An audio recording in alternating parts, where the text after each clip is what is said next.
Welcome to our channel TPN Telugu ప్రభ.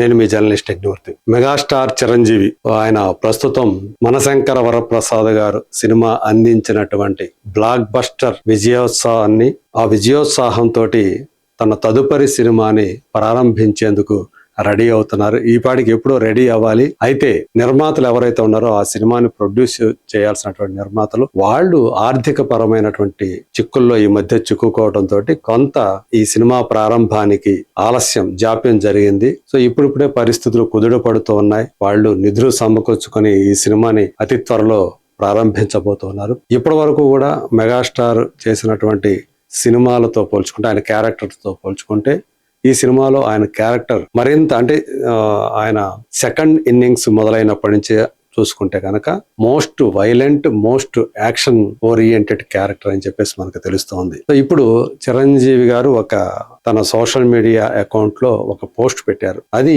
అందరి దృష్టిని ఆకట్టుకుంటూ ఉంది. సినిమా పరిశ్రమ అనేది అనగరగాలంటే, నిలబడాలంటే ఖచ్చితంగా నిర్మాత స్ట్రాంగ్ గా ఉండాలి, నిర్మాణ వ్యవస్థ స్ట్రాంగ్ గా ఉండాలి. అందుకని నిర్మాతలు గనక కాపాడుకుంటే మరిన్ని సినిమాలు ఆ నిర్మాత నుంచి వస్తాయి. తద్వారా అనేక మందికి, వందల వేల మందికి ఉపాధి దొరుకుతుంది అని నమ్మే వాళ్ళలో చిరంజీవి ఖచ్చితంగా ఒకరు. ఎందుకంటే ఆయన 1970s లో చెన్నైలో చిత్ర పరిశ్రమలోకి అడుగు పెట్టేటప్పుడు అత్యంత సామాన్యుడైనటువంటి ఒక నటుడు.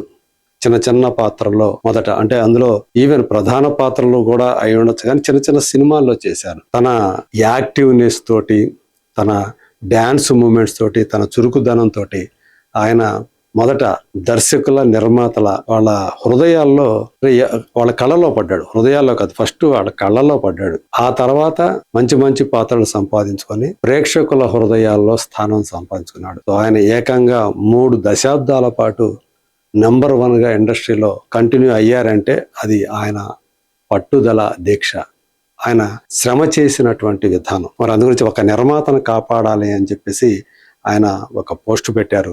అదేంటో చూద్దాం. The unfortunate leak of Jana Nayagan is something that deeply concerns me. Cinema is built on trust, effort and the collective dreams of many. Such incidents effect all of us in the industry and remind us how crucial it is to protect our creative work. We stood one with KVN Productions in containing the damage and punishing the culprits. Let us all extend our support to respect and protect cinema. Kill piracy, save cinema. ఈ kill piracy save cinema అనే slogan దాదాపు 1.5 decade నుంచి, 1.5 దశాబ్దం నుంచి గట్టిగా వినిపిస్తూనే ఉంది ఇండస్ట్రీలో. కానీ ఎవరు కూడా ఇంతవరకు కూడా ఆ పైరసీ అనే భూతాన్ని చంపలేకపోతూ ఉన్నారు. సినిమాని రక్షించడానికి తంటాలు పడుతూనే ఉన్నారు కేవలం ఆ పైరసీ అనే దాని నుంచి. ఇప్పుడు అది జననాయకన్ అనేటువంటి సినిమా ఆల్రెడీ మనం చెప్పుకున్నాం. ఆల్మోస్ట్ మొత్తం సినిమా అంతా కూడా లీక్ అయి బయటకు వచ్చేసింది. సో ఇది నిజంగా ఆ సినిమా అసలు విడుదల ఎప్పుడవుతుందో కూడా తెలియనటువంటి పరిస్థితి. జనవరి 9, 2027లో విడుదల కావాల్సినటువంటి ఆ సినిమా మొదట సెన్సార్ సమస్యలో చిక్కుకొని, తర్వాత కోర్టు మెట్లెక్కి, ఆ తర్వాత ఇప్పుడు మళ్ళీ సెన్సార్ రివైజింగ్ కమిటీకి వెళ్ళి అక్కడ ఆగిపోయింది. ఇప్పుడు అది సినిమా విడుదలయ్యే పరిస్థితి లేదు. ఎందుకంటే ఆ సినిమా కథానాయకుడైనటువంటి విజయ్ తమిళనాడు అసెంబ్లీలో పోటీ చేస్తూ ఉన్నాడు.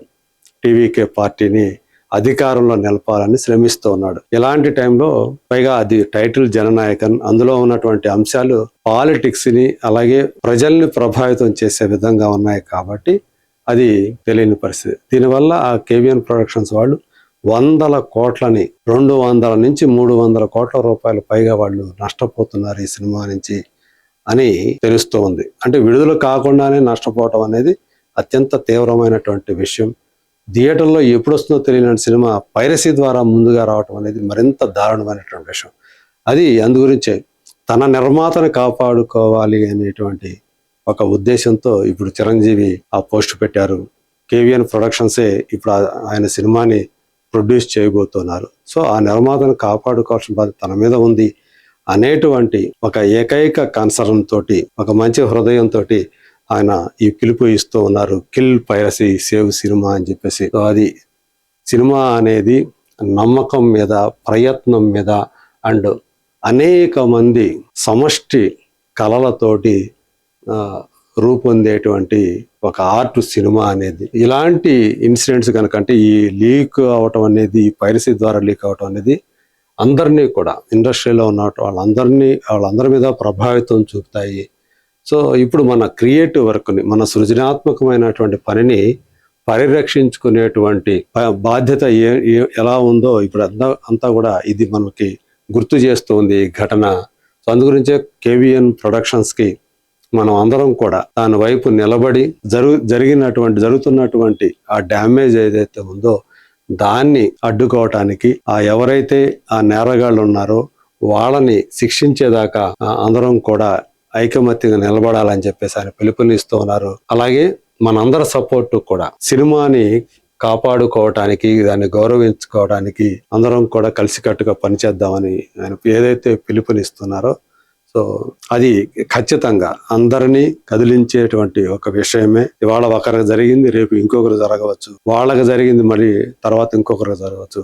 మనకు జరగలేదు కదా అని చెప్పేసి మనం మౌనంగా ఊరుకుంటే రేపు మనమే బాధితులు అయ్యేటువంటి అవకాశం ఉంది, ప్రమాదం ఉంది. కాబట్టి అలా జరగకుండా ఉండాలంటే అందరం కూడా, ఇది చాలా కాలంగా జరుగుతున్నటువంటి విషయమే, కానీ దీన్ని అరికట్టడంలో మాత్రం సఫలం కాలేకపోతున్నాం అనేటువంటి బాధ అందరిలో కూడా ఉంది.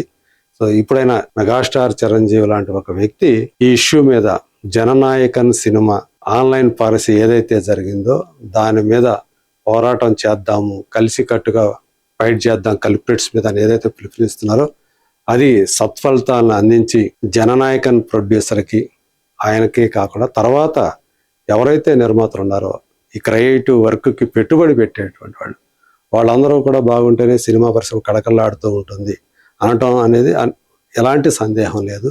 మరి అది జరగాలని ఆశిద్దాం, కోరుకుందాం.